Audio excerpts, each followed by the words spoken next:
গত বছর Heathrow airport থেকে সিঙ্গাপুর এয়ারলাইন্সের একটা ফ্লাইট হিথ্রো টু চাঙ্গি একটা ফ্লাইটে এমন বেশি এয়ার টার্বুলেন্সের শিকার হয়েছিল ওই এয়ারক্রাফটটা ৩৩ জন যাত্রী সেখানে আহত হয়েছে, একজন যাত্রী নিহত হয়েছে।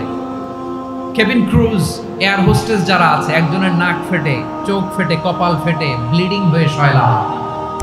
প্রিয় ভাইয়েরা, ওই ৪০,০০০ ফিট উপরে বিমানটা যখন কাঁপবে তখন আমাদেরকে আল্লাহ ছাড়া আর কেউ বাঁচানোর আছে? এত আসতে বললে হবে? ওই কঠিন মুহূর্তে আমার বাবা আমারে বাঁচাতে পারে, আমার বন্ধু আমারে বাঁচাতে পারে। এই গ্রাউন্ডে জমিনের বুকে আমার প্রোটোকল, আমার ক্ষমতা, আমার দাম্ভিকতা কোনো কিছু আমারে বাঁচাতে পারে একজন ছাড়া। চিল্লায় বলতে হবে, তিনি কে? সে আল্লাহ বললেন, গোলাম আমি বিপদের সময় ঠিকই তোমাদের বাঁচিয়ে দেই।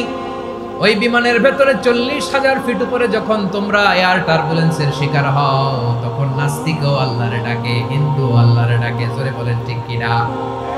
আবার বিমানটা যখন শান্ত হয়ে যায় একটু পরেই বিমানের স্ক্রিনের মধ্যে হিন্দি সিনেমা খোঁজে।